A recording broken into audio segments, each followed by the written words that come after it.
Shabana Mahmood, were you disturbed by the sight of a Metropolitan Police officer telling a Jewish activist that the fact that he was openly Jewish was a provocation?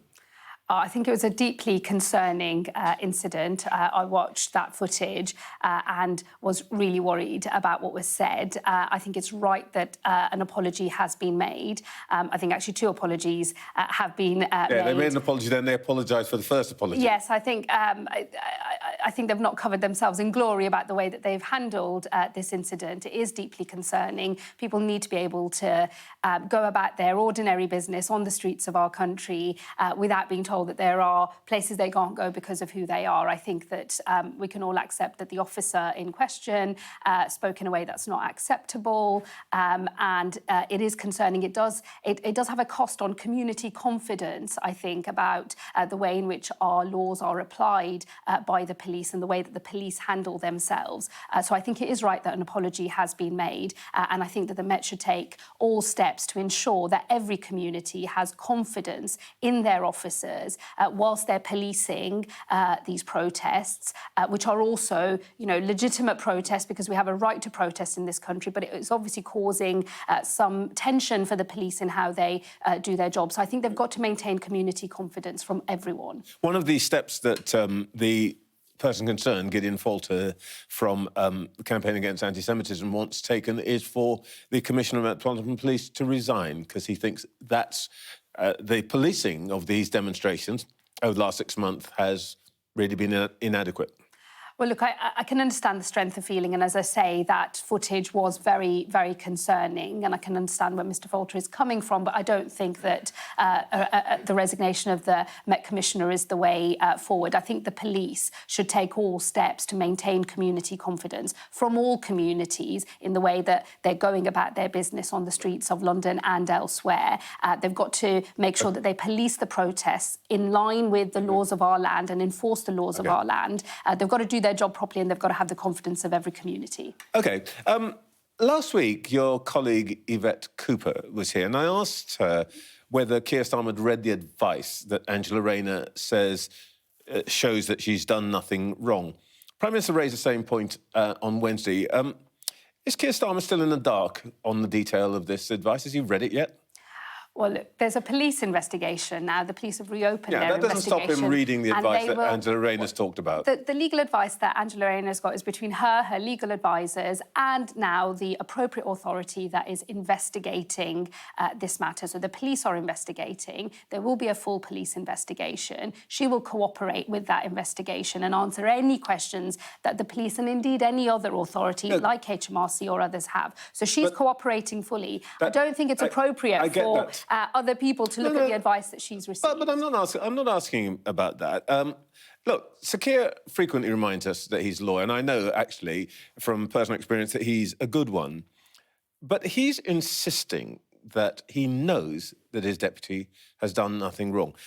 You're a lawyer. Would you trust a lawyer who reassures you that you're in the clear without bothering to look at the key piece of evidence that demonstrates that? I'm not asking you to judge the question, but I'm asking you, why hasn't he looked at the advice that she says clears her? Well, none of us who are former lawyers in the Shadow Cabinet are there as in-house legal advisors for other members of the Shadow Cabinet. She's obtained her own advice. She's obtained legal and tax advice But he's the party leader, and he's out there saying, I know she's absolutely done nothing wrong. How can he know that? That's because he knows Angela Rayner, and he knows that if there was a problem, she will be taking steps to fix it. She has told him he is absolutely right to take her word. I have every confidence in Angela, as does Keir Starmer. Well, she has complied with the rules. Her advice tells her she hasn't broken any rules. You can't really be saying that we judge things on the basis of, oh, I know my mate, he's fine, and he's told me it's all right. No, but she's taken steps. She has taken steps, and she's cooperating with the police inquiry, and she has said that if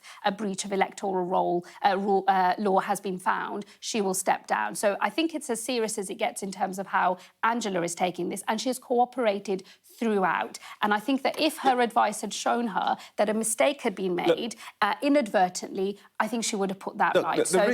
She's got nothing to hide. She's taken advice and she's cooperating fully, and that's the right thing to do. Starmer and Yvette Cooper have said that. But look, the reason that this is still an open question and will not go away is that he...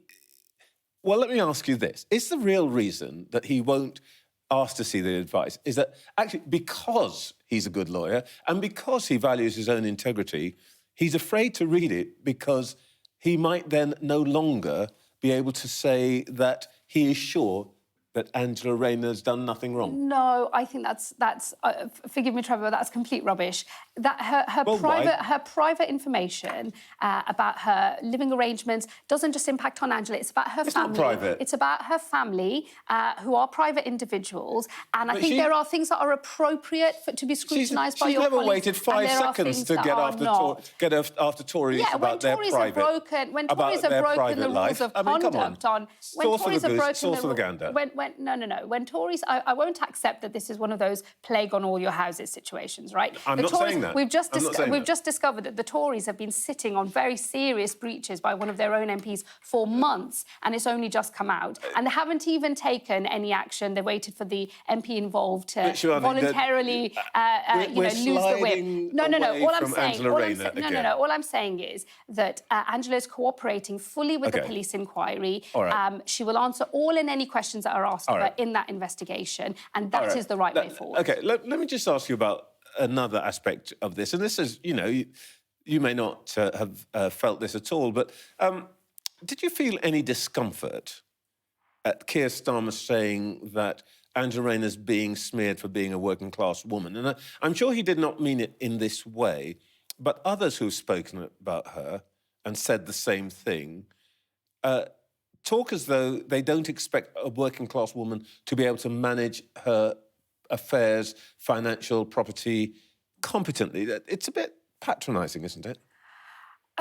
I think what's happening is that the Tories have got nothing else to talk about in their local elections this is not campaign. Tories who's saying this. This is your people saying it. We're not talking about Tories. This is what your own people have been saying. They think that Angela is an easy target. No, come on. And I think what Keir was calling out is what we all know is that, for a certain section of the Tory party, Angela does represent a bit of an easy target because of her background. But it's not the Tories who've been saying that. It's Labour people who have been saying we can't expect... I heard the words chaotic lifestyles used. No, that is not. Look, by a Labour person. Not acceptable. That's not acceptable, and that's not the point that Keir was making. The point that Keir was making is we know that Angela is the target of attacks by sections of the Tory party and the media who, let's just say, are not exactly, in touch with working class Britain. Right. So she's an easy target for them, but absolutely there is no connection between her background and following the rules. She believes she has followed all of the rules. She'll answer all and any questions that are asked of her in that regard. Let's move to a very large question, which I know you feel very strongly about. How concerned are you that Israel plans a further offensive on Gaza, on Rafah? Very deeply concerned. The situation in Gaza is intolerable. We have a death toll of about 34,000 people. Many of the people that have died are women and children. People are starving. If we're not already in full famine in Gaza, we are certainly on the brink of famine. And people in Rafah, there's about 1.5 million people in Rafah, they were told to move south by the Israeli government. So they have done as they were told to do. They were supposed to be getting to a place of safety. Any ground offensive in Rafah by the Israeli government will have catastrophic humanitarian consequences in a place that is already hell on earth. We do not believe that ground offensive should go ahead, and we have been calling consistently on the Israeli government to rule that out. When you say consistently, you were actually the first front bencher to essentially get, let's put it this way, ahead of the official Labour position in talking about Gaza. And you were, at the beginning, had a different emphasis, let's put it this way, than your leader. Are you disappointed it's taken the Labour leadership so long to get to the place where you are on this?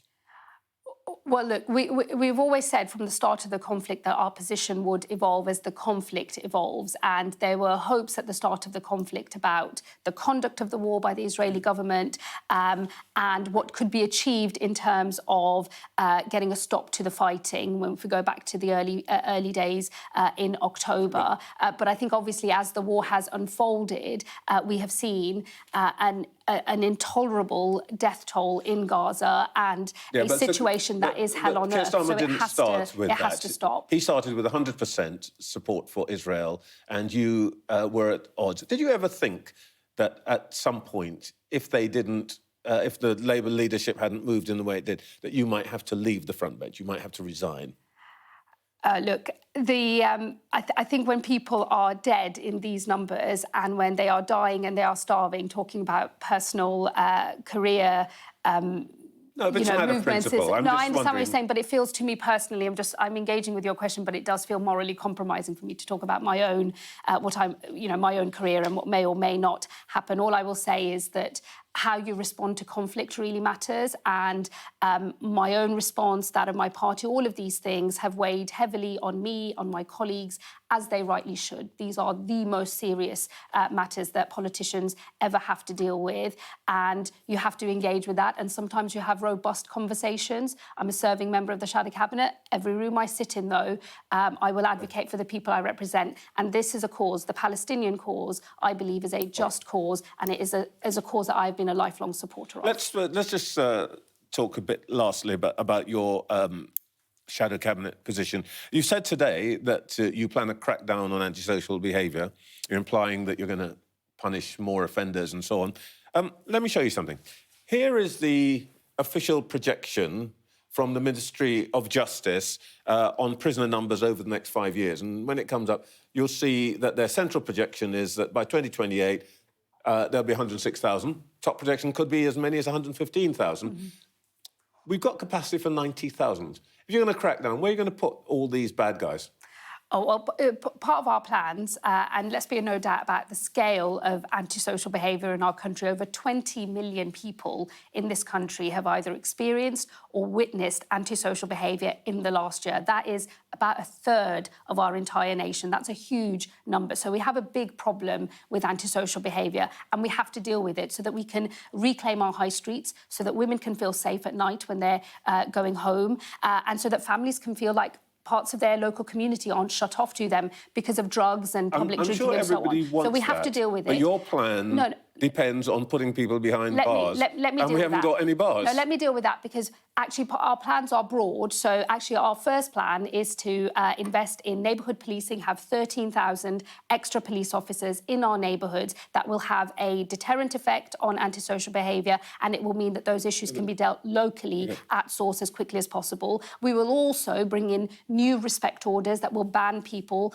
from city centres and local high streets and exclusion zones. So the package that we will bring in as a plan to deal with antisocial behaviour is broader than simply... But I notice you're not telling me there's any part of that package that involves more money for more prisons or more staff. A Labour government will get prisons built in this country. So there is a big difference between our approach on prisons capacity. Has Rachel Reeves said she'll spend the money on that?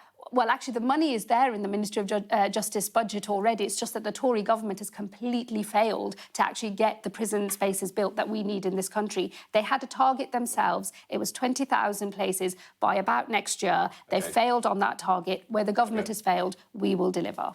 Shabana Mahmood, thank you very much for your time this morning. Thank you.